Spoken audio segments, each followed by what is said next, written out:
adds details on talks. Washington, January 20. Reuters. The U.S. government shut down at midnight on Friday after Democrats and Republicans, locked in a bitter dispute over immigration and border security, failed to agree on a last-minute deal to fund its operations. In a late-night session, senators blocked a bill to extend government funding through Feb. 16. The bill needed 60 votes in the 100-member Senate, but only 50 supported it. Most Democrats opposed the bill because their efforts to include protections for hundreds of thousands of mostly young immigrants, known as Dreamers, were rejected by President Donald Trump and Republican leaders.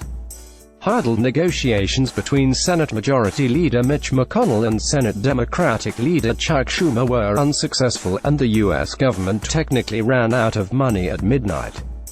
While the two men said they remained committed to reaching a deal, the shutdown formally began on Saturday, the first anniversary of President Donald Trump's inauguration. His inability to cut a deal despite enjoying a Republican majority in both houses of Congress highlighted the deep political divide in Washington. Until a funding deal is worked out, scores of federal agencies across the country will be unable to operate, and hundreds of thousands of non-essential federal workers will be put on temporary unpaid leave. Trump immediately moved to blame Democrats. Tonight, they put politics above our national security, military families, vulnerable children, and our country's ability to serve all Americans, the White House said in a statement. It also said it would not discuss immigration until the government was up and running again.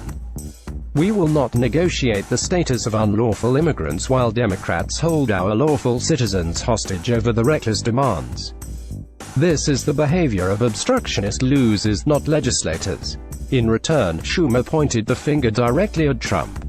It's almost as if you were rooting for a shutdown and now we'll have one and the blame should crash entirely on President Trump's shoulders, he said.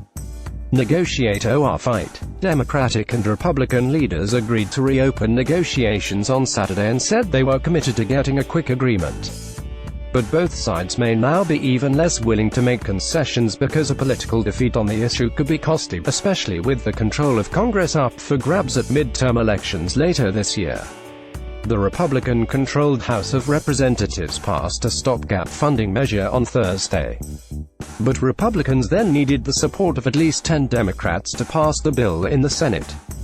While 5 Democrats ended up voting for the measure, 5 Republicans voted against it. Democratic leaders wanted the measure to include protections from deportation for about 700,000 undocumented immigrants who arrived in the United States as children. Despite bipartisan negotiations, Republican leaders refused to include those protections, and neither side was willing to back down. Trump, who had made strict measures on immigration a cornerstone of his presidential campaign, last week rejected a bipartisan proposal. He said he wanted to include any deal for Dreamers in a bigger legislative package that also boosted funding for a wall and tighter security measures along the U.S. border with Mexico. Schumer met with Trump on Friday afternoon and later said he had reluctantly agreed to include the border wall in the negotiations, but that it still was not enough to persuade Trump to find a compromise. McConnell said he would seek over the weekend a new funding bill that covered the federal government through to Feb. 8. A Senate Democratic source said that was still too far out.